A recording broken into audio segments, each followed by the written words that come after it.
Bab 3 perbarengan atau gabungan tindak pidana atau semen loop atau konkursus. A. Pengertian perbarengan gabungan tindak pidana atau konkursus atau semen loop dalam KUHP tidak ditemukan definisinya, tetapi dari rumusan pasal-pasalnya dapat disimpulkan. Yang pertama, seseorang dengan satu perbuatan mengakibatkan beberapa aturan pidana dilanggar, atau seseorang dan beberapa perbuatan mengakibatkan beberapa aturan pidana dilanggar. Di antara perbuatan-perbuatan tersebut, hakim belum pernah menjatuhkan putusan atau vonis yang telah mempunyai kekuatan hukum yang pasti dan tetap. Yang ketiga, jaksa penuntut umum dalam melakukan penuntutan perkara-perkara tersebut harus secara sekaligus dan bersamaan. Di antara ketiga pengertian tersebut, yang paling adalah yang nomor 1 karena menyangkut perbuatan. B.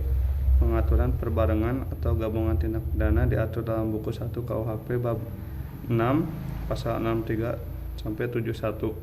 Yang pertama, perbarengan peraturan atau konkursus idealis diatur dalam pasal 63. Yang kedua, perbuatan berlanjut atau forgets handling diatur dalam pasal 64 KUHP. Yang ketiga, perbarengan perbuatan atau konkursus realis diatur dalam pasal 65 sampai 71 KUHP. Konkursus idealis dan konkursus realis adalah bentuk konkursus murni, sedangkan perbuatan berlanjut atau forgets handling adalah bukan bentuk konkursus murni. C. Sistem pemidanaan. A. Perbarengan peraturan atau konkursus idealis pasal 63 KUHP. Menurut pasal 63 ayat 1 KUHP digunakan sistem aborsi, yaitu yang dikenakan atau dijatuhkan pidana pokok terberat. Sistem pemidanaan seperti ini dinamakan absorpsi murni atau hisapan murni, yaitu pidana yang terberat menghisap pidana yang ringan. Dalam kursus idealis, perbuatan yang dimaksud adalah perbuatan jasmani, tidak dapat dipisah-pisahkan. Dalam pasal 63 KUHP, aturan yang dilanggar harus berbeda lebih dari satu. Terjadi beberapa perbuatan yang hanya melanggar satu aturan pidana terhadap hal ini dipakai terdapat doktrin, yaitu konkursus idealis homogeneus. B. Perbuatan berlanjut atau forgets handling. Menurut pasal 64 ayat 1 berlaku sistem absorpsi, yaitu hanya dikenakan satu aturan pidana dan jika berbeda-beda dikenakan ketentuan yang memuat ancaman hukuman pidana pokok yang terberat. Pasal 64 ayat 2 merupakan aturan khusus dalam pemalsuan dan perusakan mata uang. Menurut MVT, syarat perbuatan berlanjut adalah yang pertama ada niat, merupakan perbuatan yang terlarang. Yang kedua, di antara peraturan tersebut dilakukan tidak terlalu lama. Yang ketiga, tindak pidana yang dilakukan harus sejenis. Contoh kasus dalam perbuatan berlanjut forget handling adalah A. Seorang pembantu yang mencuri uang majikannya yang tersimpan di lemari berupa lembaran 10.000 yang berjumlah 1 juta, atau segepok uang tersebut tidak diambil pembantu sekaligus, melainkan setiap hari hanya 2 lembar saja dan baru 3 kali mencuri keburu ketahuan oleh majikannya. Untuk kasus ini hanya dikenakan satu pasal saja terhadap pembantu tersebut, yaitu pasal 362 KUHP. Perbedaan perbuatan atau konkursus realis pasal 65 sampai pasal 71. Konkursus realis berupa kejahatan yang diancam pidana pokok sejenis, yaitu terhadap kejahatan pasal 65, yaitu hanya dikenakan satu pidana dengan ketentuan maksimal pidana terberat ditambah sepertiganya.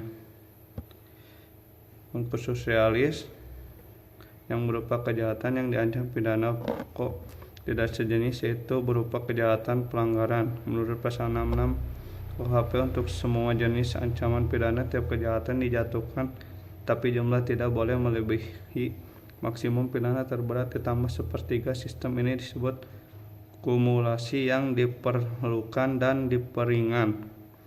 Konkursus realis pelanggaran ditambah pelanggaran diatur dalam pasal 70 KUHP dengan sistem pemidanaan yang disebut kumulasi pidana sejenis, yaitu tiap-tiap pidana dijumlahkan. Untuk konkursus realis, baik yang berupa kejahatan ataupun pelanggaran yang diadili pada saat yang berlainan berlaku pasal 71. Pasal 71 berhubungan dengan pengertian perbarengan, yaitu rumusan ketiga. Oleh karena itu, jaksa atau penuntut umum harus melakukan penuntutan secara bersama-sama dan sekaligus.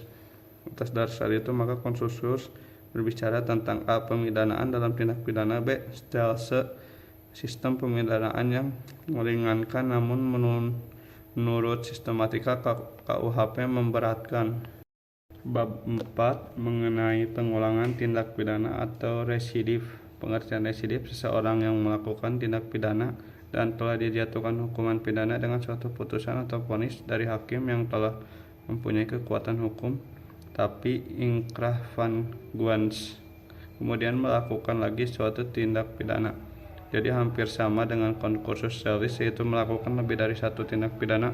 Perbedaannya adalah dalam residif telah ada putusan atau vonis hakim yang mempunyai kekuatan hukum yang tetap yang berupa pemidanaan terhadap tindak pidana sebelumnya. Residif adalah alasan untuk pemberatan pidana. B. Bagian pengulangan residif. Yang pertama, residif umum atau Allgemeinstelse residif. Semua pengulangan terhadap jenis tindak pidana apapun dan dilakukan dalam waktu kapan saja. Pengulangan merupakan alasan pemberatan, jadi tidak disyaratkan jenis tindak pidana yang dilakukan maupun tenggang waktu pengulangan. Yang kedua, residif khusus atau Specialstelse residif. Tidak semua jenis pengulangan merupakan alasan pemberatan pidana, hanya dikenakan terhadap pengulangan yang dilakukan terhadap jenis pidana tertentu dan dilakukan dalam tenggang waktu tertentu. Residif menurut KUHP. Pengulangan residif tidak diatur secara umum dalam buku 1 KUHP tentang ketentuan umum, tetapi secara khusus untuk tindak pidana tertentu diatur dalam buku 2, buku 3 KUHP. Selain itu, KUHP juga mensyaratkan tenggang waktu pengulangan tindak pidana tersebut. Dengan demikian, KUHP menganut sistem residif khusus, artinya pemberatan pidana hanya dikenakan pada pengulangan jenis-jenis tindak pidana tertentu saja dan dilakukan pada tenggang waktu tertentu. Residif tindak pidana dapat berlaku untuk kejahatan maupun untuk pelanggaran, yaitu residif kejahatan dengan dijatuhkan residif khusus. Maka di residif kejahatan menurut KUHP adalah kejahatan-kejahatan tertentu yang dibedakan dalam A. Residif kejahatan tertentu sejenis diatur secara tersebar dalam buku 2 KUHP, yaitu dalam pasal 137 ayat 2, 144 ayat 2, 155 ayat 2, 157 ayat 2, 161 ayat 2, 163 ayat 2, 208 ayat 2, 216 ayat 3, 303 bis ayat 2, 321 ayat 2, dan 393 ayat 2. Dalam residif kejahatan sejenis hanya ada 11 jenis kejahatan yang merupakan alasan pemberat pidana. Cara-cara residif adalah kejahatan yang diulang harus sama atau sejenis dengan kejahatan terdahulu. Yang kedua, antara kejahatan yang terdahulu dan kejahatan yang diulangi harus sudah ada keputusan hakim yang berupa pemidanaan yang mempunyai kekuatan hukum yang pasti dan tetap. Tidak mungkin ada residif apabila keputusan hakim tidak berupa pemidanaan, melainkan free spread atau pembebasan dari segala tuntutan dan pelepasan dari segala tuntutan. Yang perlu diperhatikan adalah bahwa saat pengulangan dihitung sejak adanya putusan hakim yang berkekuatan tetap, jadi tidak disyaratkan apabila jenis pidana yang dijatuhkan oleh hakim sebelumnya, dan juga tidak disyaratkan apabila pidana yang dijalankan untuk belum baik untuk sebagian ataupun seluruhnya. Adapun syarat-syaratnya adalah kejahatan yang diulangi harus termasuk dalam satu kelompok jenis kejahatan yang pertama atau terdahulu. Kelompok jenis kejahatan termaksud adalah A. Kelompok jenis kejahatan pasal 486 KUHP mengenai kejahatan terhadap harta benda dan pemalsuan. B. Kelompok jenis kejahatan pasal 487 mengenai kejahatan terhadap orang, misalnya penyerangan, makar terhadap kepala negara. Yang C. Kejahatan jenis kejahatan dalam pasal 488 mengenai kejahatan penghinaan dan berhubungan dengan penerbitan atau percetakan. Berdasarkan contoh-contoh di atas, maka kejahatan-kejahatan yang diatur dalam pasal 486, 487, dan 488 KUHP itu hanya kejahatan-kejahatan tertentu. Dengan demikian, maka dalam sistem KUHP tidak semua kejahatan berat dapat dijadikan sebagai alasan residif pengulangan untuk alasan pemberatan pidana. Yang kedua, antaranya kejahatan kemudian atau yang diulangi dengan kejahatan yang terdahulu atau sebelumnya. Harus ada putusan hakim yang berupa pemidanaan tetap dan putusan hakim itu tidak berupa penetapan atau basicking. Yang ketiga, pidana yang dijatuhkan oleh hakim terdahulu harusnya berupa pidana penjara. Yang keempat, ketika melakukan pengulangan tindak pidana, tenggang waktu belum lewat 5 tahun, yaitu dihitung sejak menjalani untuk seluruhnya atau sebagian dari pidana penjara yang dijatuhkan terdahulu, dan sejak pidana penjara tersebut sama sekali telah dihapuskan. B. Belum lewat tenggang waktu daluarsa kewenangan menjalankan pidana penjara terdahulu. Residif pelanggaran diatur dalam buku 3 KUHP, yaitu ada 14 jenis pelanggaran yang merupakan alasan pemberatan. Yang pertama ada dalam pasal 489, kenakalan terhadap orang atau barang.